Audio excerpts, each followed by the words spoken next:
High friends, welcome to my channel. আশা করছি তোমরা সবাই খুব ভালো আছো, সুস্থ আছো। আমিও বেশ ভালো আছি। আজকে দেখো চলে আসলাম একটা অন্যরকম রেসিপি নিয়ে। আজকে আমি তোমাদের বানিয়ে দেখাবো গাজরের হালুয়া। চলো তাহলে তোমরা দেখতে থাকো আমি কিভাবে গাজরের হালুয়াটা বানিয়েছি। আমি এখানে 500 গাজর নিয়েছি। 500 গাজর ভালো করে ধুয়ে সেগুলো গ্রেটার দিয়ে গ্রেট করে নিয়েছি। এবারে আমি ছোটো বাটির আধ বাটি চিনি নিয়েছি, আধ বাটি গুঁড়ো দুধ নিয়েছি এবং ছোটো কাপের 1 কাপ আমুল দুধ নিয়েছি। এবারে আমি কড়াইটা বসিয়ে দিয়েছি গ্যাসে। 2 চামচ মতো ঘি আমি এর মধ্যে দিলাম। ঘিটা গরম হয়ে গেছে। আমি এবারে গাজরগুলো এর মধ্যে ঢেলে দিয়ে একটু ভালো করে ফ্রাই করে নেব, যাতে গাজরের যে একটা স্মেল থাকে সেই স্মেলটা চলে যায়। আমি এখানে 2 চামচ ঘি দিয়েছি।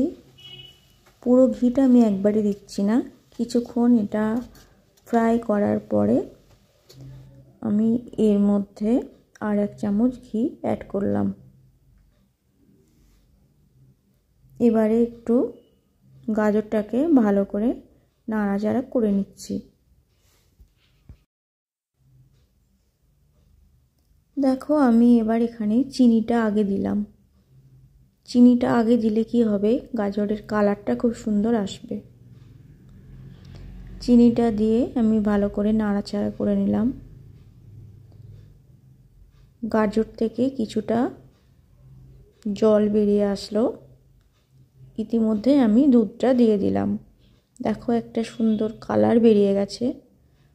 দুধটা দেওয়ার পর আমি গাজরটাকে কিছু সময় ধরে ভালো করে একটু নাড়াচাড়া করে নিলাম। এবারে দুধটা যখন মুড়ে গেছে তখন আমি গুঁড়ো দুধটা এর মধ্যে দিয়ে দিলাম। গুঁড়ো দুধটা দেওয়ার পরে কিছু সময় ধরে এটা নাড়াচাড়া করলাম যাতে তলায় ধরে না যায়। আমার গ্যাসের ফ্লেম কিন্তু খুবই স্লো করা গেছে।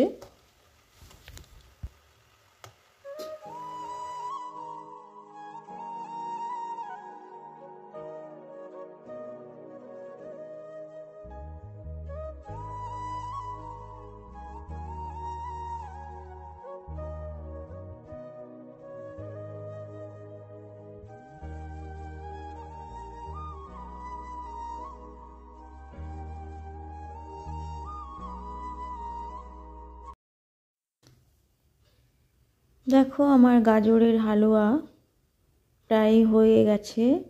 একটু দুধ বা ঘি কিছু দেখা যাচ্ছে না।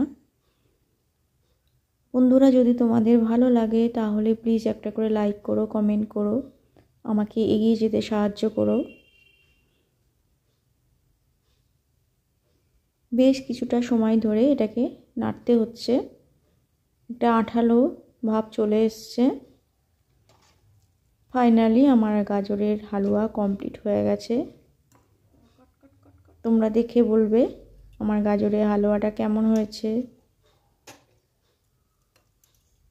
যারা এতক্ষণ ধরে আমার ভিডিওটা দেখলে তাদের অনেক অনেক থ্যাঙ্কস এবং ভালোবাসা। আজকে আসি, টাটা।